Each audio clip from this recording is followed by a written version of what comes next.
In the sprawling expanse of the Galactic Council, where diplomats and generals debated the fate of entire civilizations, no one had ever thought to bring a human lawyer. Lawyers were seen as quaint relics of Earth's past, suited for minor disputes, but not the grand theatre of interstellar politics. That was until Jenna Pierce, Esquire, found herself at the center of the most pivotal trial in galactic history. The case was Union of Sol versus Salthar Dominion. The Salthar, a predatory insectoid species, has seized a remote human colony, claiming it violated a centuries-old treaty. The Salthar demanded the humans surrender the colony or face war.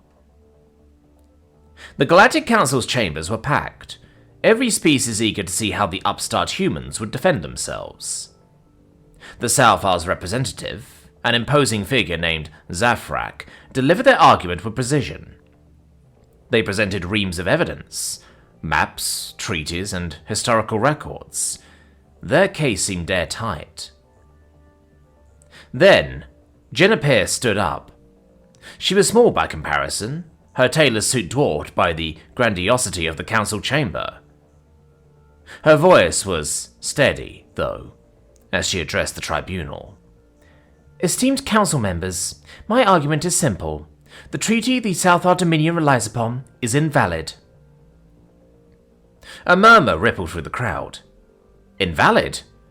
The treaty had stood unchallenged for centuries. Zafrak hissed, their mandibles clicking in derision. You dare suggest our sacred treaty is flawed? It was ratified by the original council itself. Jenna smiled.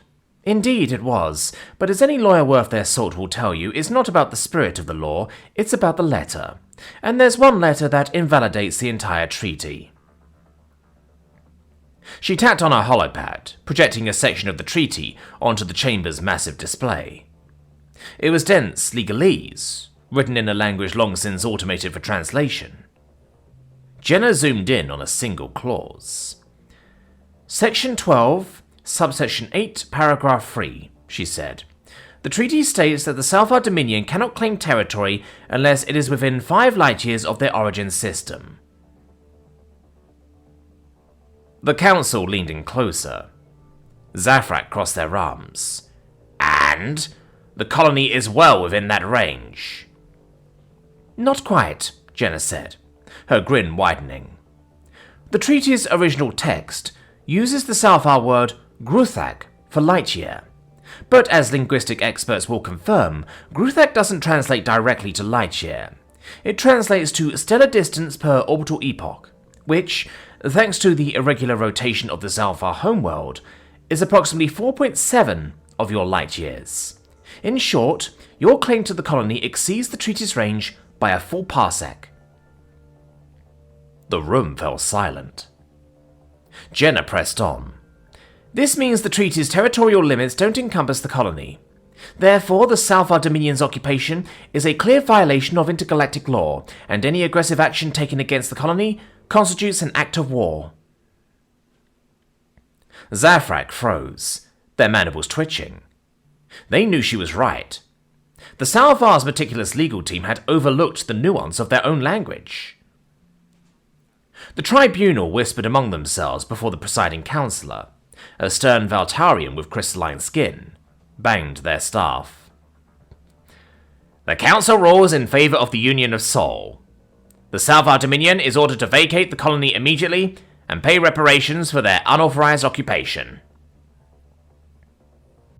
Cheers erupted from the human delegation. Jenna simply gathered her papers, offering a small nod to Zafrak. No hard feelings, she said with a wink. Just doing my job. That night, Jenna Pierce became a legend. On Earth, they called her the Claws Queen. Across the galaxy, she was known as the Advocate of Sol. And in the halls of the Galactic Council, a new respect for humanity was born. Not because of their military might, but because of their ability to will something far more powerful. A well-written contract.